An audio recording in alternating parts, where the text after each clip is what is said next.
നിലനിൽപ്പിന് ഏറ്റവും സുപ്രധാനമാണ്. അങ്ങനെ നോക്കുമ്പോൾ സ്വാഭാവികമായിട്ടും കേരള കോൺഗ്രസ് എന്ന് പറയുന്ന കേരള കോൺഗ്രസ് മണി ഗ്രൂപ്പ് എന്ന് പറയുന്ന പാർട്ടിയെ സംബന്ധിച്ചിടത്തോളം കഴിഞ്ഞ കുറേ കാലങ്ങളായി അത് പ്രതികരണത്തിൻ്റെ ഭാഗത്തൊന്നും നമ്മൾ ആരും ഒന്നും കാണാറില്ല. പ്രതികരിക്കേണ്ട സമയത്ത് പ്രതികരിക്കുന്ന രീതിയിലും പ്രതികരണശേഷി നഷ്ടപ്പെട്ടില്ലാത്ത രീതിയിലും പ്രവർത്തിക്കാൻ കഴിയുന്ന ഒരു സംഘടനാ സംവിധാനത്തിനും അതിൻ്റെ നേതാവിനും മാത്രമേ ഇവിടെ കേരള രാഷ്ട്രീയത്തിലെന്നല്ല ഇന്ത്യയിൽ എവിടുത്തെ രാഷ്ട്രീയത്തിലും നിലനിൽപ്പുണ്ടാവൂ എന്നുള്ള യാഥാർത്ഥ്യം ജോസ് കെ മാണി മനസ്സിലാക്കണം.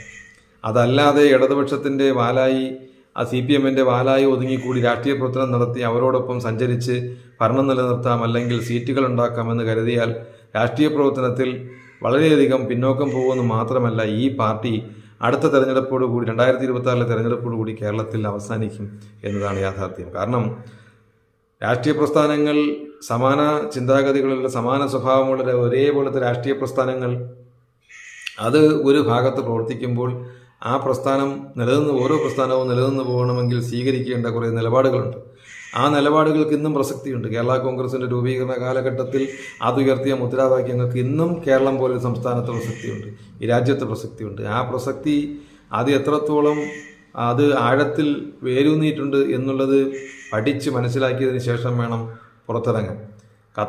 കത്തനാർമാരുടെ ഇച്ഛാശക്തിക്കനുസരിച്ചും അവരുടെ താളത്തിനുമനുസരിച്ചും ചലിക്കുന്ന രീതിയിലുള്ള ഒരു സംഘടനാ സംവിധാനം കൊണ്ട് മുമ്പോട്ട് പോയാൽ അത് ജോസ് കെ മാണിയെ പോലുള്ള ഒരാളിനെ അല്ലെങ്കിൽ കേരള കോൺഗ്രസ് എം പോലുള്ള ഒരു പ്രസ്ഥാനത്തിന് വരാൻ പോകുന്ന ഏറ്റവും വലിയ വിനാശത്തിലേക്കുള്ള വഴി മാത്രമായി തീരും.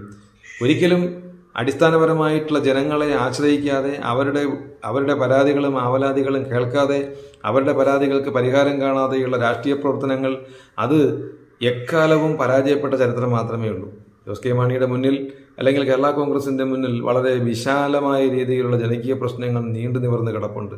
അത് വർഷങ്ങൾക്ക് മുമ്പുണ്ടായ പ്രശ്നങ്ങൾ ഇപ്പോഴും അതുപോലെ ഉണ്ട്. പക്ഷേ അത്തരം പ്രശ്നങ്ങൾ ഏറ്റെടുത്ത് മലയോര മേഖലയിലെ കർഷകരുടെ പ്രശ്നങ്ങളും ഒപ്പം തന്നെ സമതല പ്രദേശത്തെ ആളുകളുടെ വിഷയങ്ങളായാലും എന്തായാലും ശരി കാർഷിക മേഖലയുമായി ബന്ധപ്പെട്ട വിഷയങ്ങൾക്ക് എക്കാലവും പ്രസക്തിയുണ്ട് കേരളം പോലത്തെ ഒരു സംസ്ഥാനത്ത്, ഉപഭോക്തൃ സംസ്ഥാനമാണെങ്കിൽ പോലും.